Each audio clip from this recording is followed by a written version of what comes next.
Hi, I'm about to do a movie review. I'm going to see 28 years later. I saw 28 days later and 28 weeks later, many years ago. I want to see this film through a couple of lenses to make it more interesting. The first one I want to see it through is about how much of our identity is shaped through society and like technology and the society around us. And I also wanted to see it through a lens of past trauma in society. How do current generations or future generations process the trauma experienced by their ancestors who current generations or future generations didn't directly experience? Is it felt as an emotion, an emotional memory, or as a story with events but less emotion? I just came out of watching 28 years later. I thought it was an excellent film.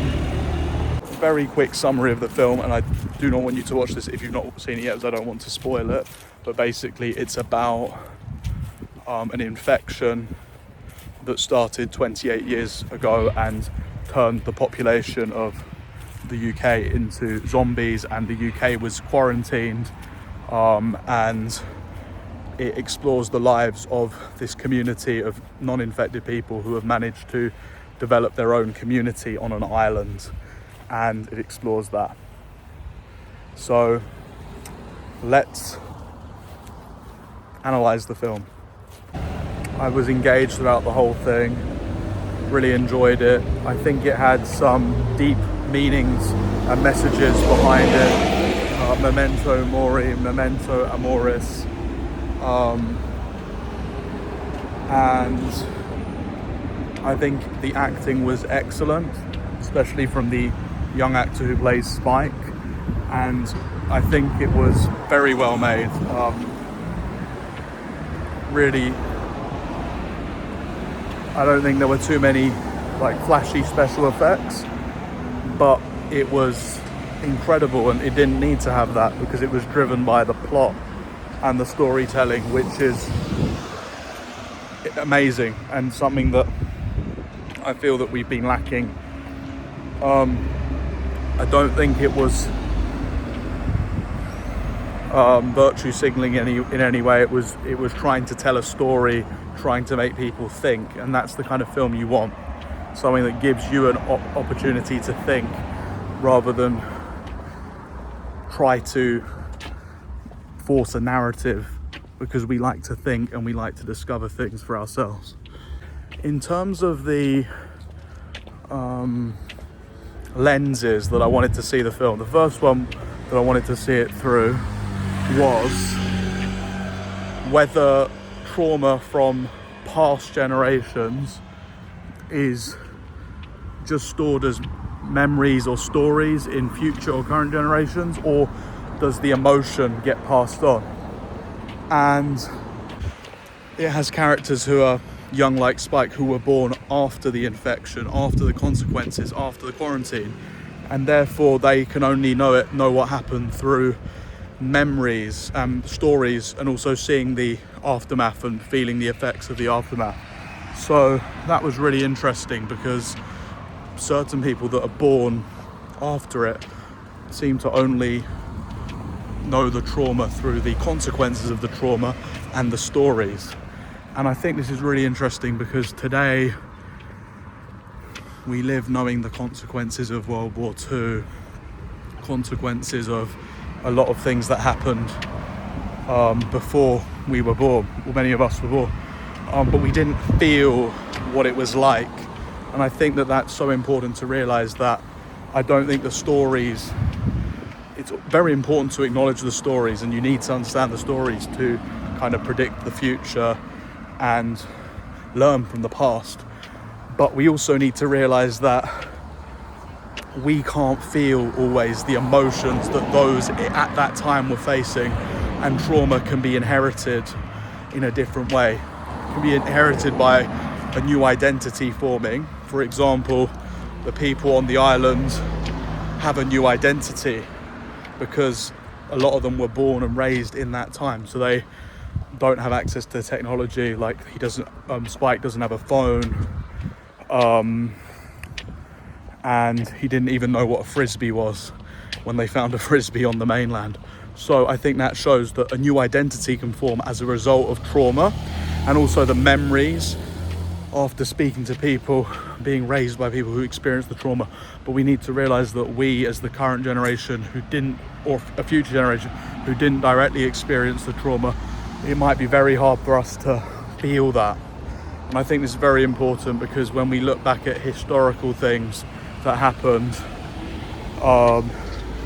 when we acknowledge the emotions that one can feel when they're in the moment, and realize that it's impossible for us to feel that, and unless we really act and try to do that, but it still probably won't be enough. But I think this helps, because it helps us to not take for granted a lot of the things that we have in today's society, but also we need to realize how precious what we have is, and we don't want to end up in situations like we were in the past. Like, we don't want to repeat terrible things that happened in history, and that's why acknowledging that sometimes if we've not felt the emotion, we need to realize how real it would be if we felt it, and that will allow us to learn lessons from history more wisely and also protect what we have now. I think that links to AI safety and world collaboration, and world negotiation and peace, and realizing that we're all on the same page.